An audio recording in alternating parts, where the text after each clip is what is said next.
Le verdict doit tomber d'une minute à l'autre. Pour Paul François et ses proches, l'attente est insoutenable.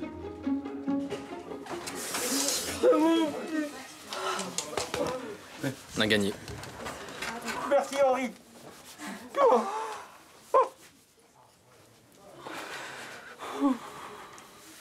Dans le cabinet de son avocat, l'agriculteur vient d'apprendre qu'il a remporté une bataille judiciaire féroce. Maman, c'est Paul. On a gagné.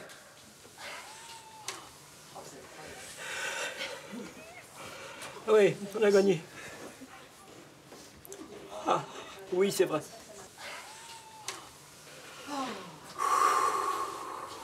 Allez, je te laisse, parce qu'il y a beaucoup de monde. Je vous embrasse tous les deux. Merci. C'est le combat d'une vie parce que c'était une cause qui, quoi qu'il en soit, a été d'une vie, enfin d'une partie de ma vie, mais c'est 8 ans de très dur. Où justement ma vie, il a fallu la mettre un petit peu entre parenthèses par moment, quoi. Mortel, dit ta fille. Le moment est historique. À 51 ans, Paul François vient de faire condamner la firme américaine Monsanto. Une première. Jamais un agriculteur n'a remporté un procès contre eux en Europe. Cette multinationale réalise près de 14 milliards d'euros de chiffre d'affaires. Elle commercialise des produits agrochimiques comme des pesticides pour améliorer le rendement des cultures agricoles. En France, près de 75% de la profession en utiliserait. Pendant 15 ans, Paul François traite son maïs avec un herbicide puissant de cette marque. Mais en 2004, il s'intoxique en inhalant accidentellement ce produit.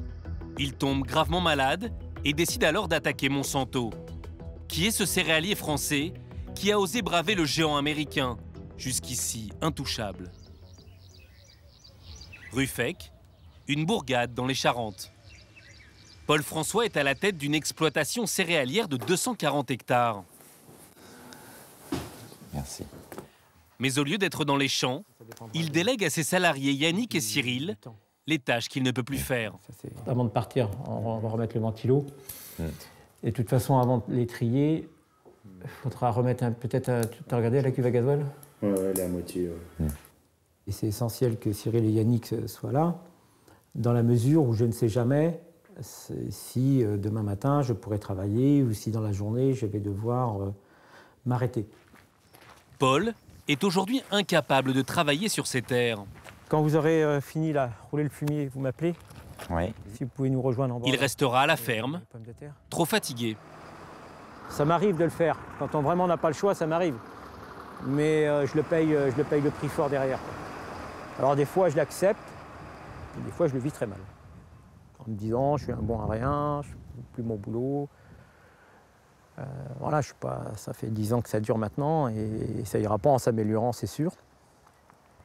Et c'est pas toujours facile à accepter. Pas toujours facile. Pourtant, être à la tête d'une ferme était le rêve de ce fils d'agriculteur, un rêve qu'il avait réalisé en gérant cette exploitation dès l'âge de 25 ans. L'affaire était florissante, jusqu'au jour où sa vie bascule, le 27 avril 2004. Tous les matins, je désherbais les maïs au fur et à mesure qu'on avançait dans les semis, et j'employais du lasso.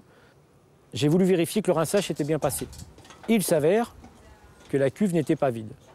Et quand j'ai monté le fond de ma cabine, j'ai ouvert. Et au moment où j'ai ouvert cette cuve, est venue une chaleur de la cuve, qui était un gaz, que j'ai inhalé à plein poumon. À ce moment-là, il ne portait pas de masque.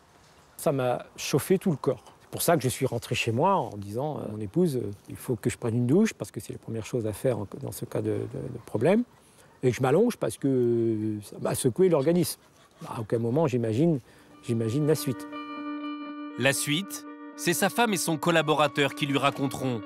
Tous les deux l'amènent aux urgences car Paul crache du sang, tient des propos incohérents et semble avoir des absences.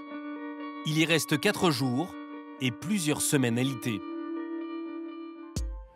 À 3 reprises, Paul est tombé dans le coma. L'accident aurait laissé des lésions neurologiques. Il souffre désormais de vertiges, de fatigue et de maux de tête chroniques. Salut Paul, alors, comment tu vas aujourd'hui? Ça va. Danielle Sureau est infirmière. Elle lui rend régulièrement visite depuis l'accident.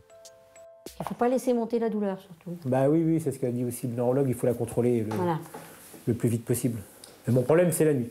Parce que quand ça me réveille, c'est trop tard.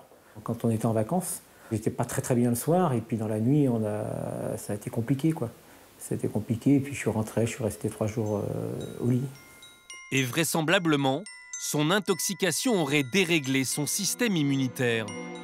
Alors, des fois, tu vois, quand je travaille, si je me blesse, ça s'infecte, mais des fois pas.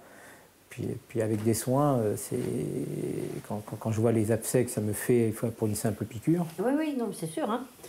Donc, il faut surtout faire attention à ça aussi. Okay. Depuis 11 ans, il vit avec beaucoup d'interrogations. Ses symptômes semblent incontrôlables et finissent par jouer avec ses nerfs. Ma vie avant 2004 et celle d'aujourd'hui ne sera jamais la même. Voilà, on me voit toujours rire, on me voit toujours...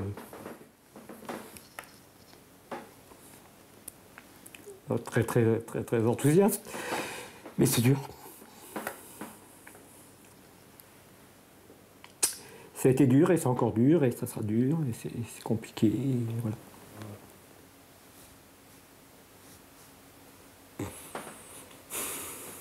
Et là, je suis fatigué.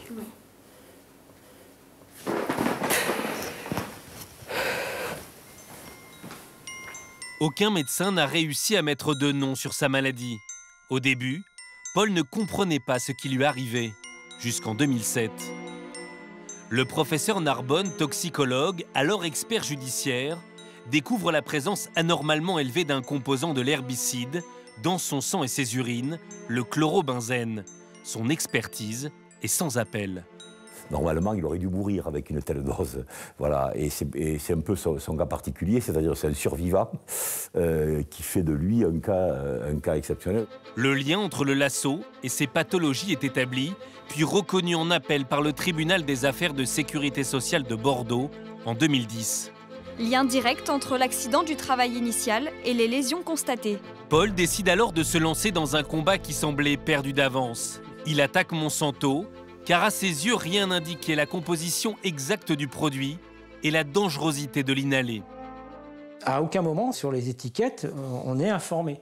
Même sur la fiche de données de sécurité, il n'est pas indiqué le port obligatoire du masque.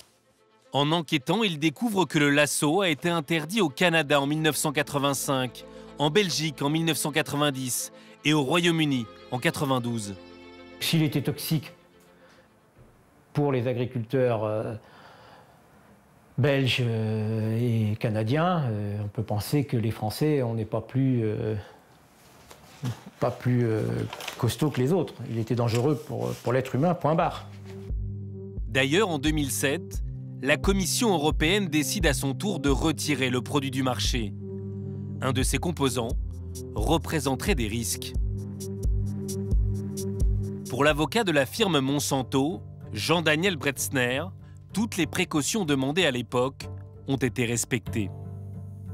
Parce que vous avez une liste très exhaustive, très longue, de plus d'une dizaine de précautions à prendre par l'utilisateur, qui est expressément indiquée sur l'emballage du produit en question, et que parmi cette liste, vous trouvez en dernier lieu l'indication de ce qu'il est impératif de se protéger le visage, de se protéger les yeux et le visage.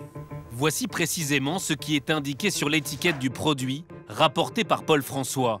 Porter un vêtement de protection approprié, des gants, un appareil de protection des yeux, du visage. Mais pour la Cour d'appel de Lyon, rien ne signale les risques liés à l'inhalation du produit. L'entreprise remet même en cause l'existence de l'accident. Il n'y a aucun témoin de cet accident supposé. Personne n'était présent le jour J. Personne ne peut donc confirmer, premièrement, que ce jour-là, M. François avait bien utilisé le produit Lasso, que lorsqu'il a ouvert sa cuve, il subsistait une certaine quantité de désherbant à l'intérieur de la cuve. Donc rien ne permet d'affirmer, et surtout pas avec certitude, qu'il a bien utilisé ce produit le jour J, le jour de son accident. Pendant ces années de bataille judiciaire, Paul s'aperçoit qu'il n'est pas un cas isolé et crée l'association Phyto-Victimes. Aujourd'hui, il se rend à 300 km de chez lui pour rencontrer d'autres agriculteurs malades, membres de l'association. Bonjour Paul. Salut Jean-Marie, tu vas bien? Bon voyage. Oui, impeccable. Il a rendez-vous avec Jean-Marie Desdions et Gilbert Vendée. Et toi, problème de santé, maîtrise? Maîtrise, c'est pas plus mal que si c'était pire.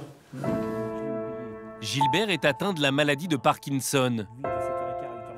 Jean-Marie a subi 3 greffes de moelle osseuse pour combattre un myélome. Tous les deux affirment que les produits phytosanitaires sont à l'origine de leur maladie. Avec l'association, ils peuvent enfin parler de leur état de santé, qui reste un sujet tabou dans le monde agricole. Quand un agriculteur se fait blesser par ses animaux, se fait casser la jambe parce que de son tracteur, enfin des accidents que l'on connaît, tu as une solidarité qui s'installe.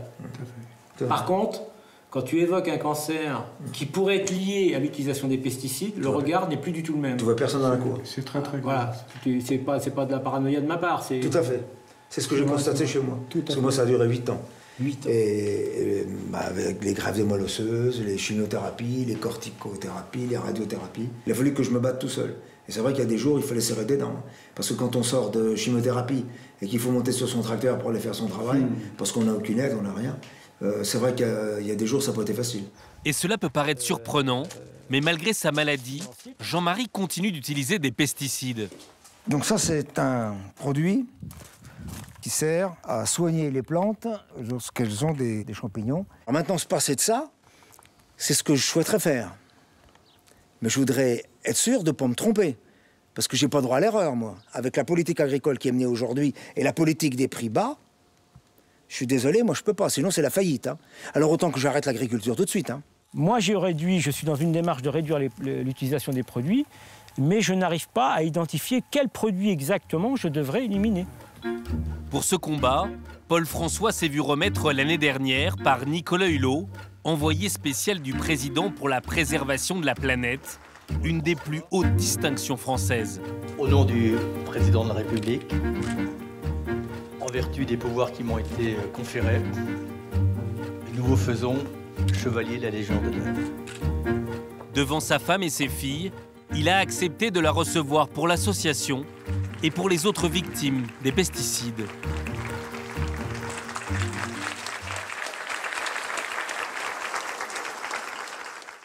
Désormais, Paul François se tourne vers une agriculture plus saine. On a beaucoup de tomates? Pas mal, je pense, pour que maman demande d'aller les chercher cet après-midi. Avec sa fille Amandine, il profite de son potager exempt de produits chimiques. Pas trop mieux. Rouge, hein. Ouais. Je me suis dit quand même que utiliser ça sur des légumes que j'allais manger aussitôt, peut-être faire autrement. Donc là, ils ont eu que des produits naturels. Et pourtant, ça va. Hein. Pourtant, il y a de la tomate. On les mange sans hésitation. Près de la moitié de son exploitation est passée au bio. Et surprise, de nouveaux habitants ont fait leur apparition. À un moment dans mon métier, ça, on n'en voyait plus. Les vers de terre. Et on avait oublié que c'était notre premier collaborateur. On n'avait plus de vivants dans le sol.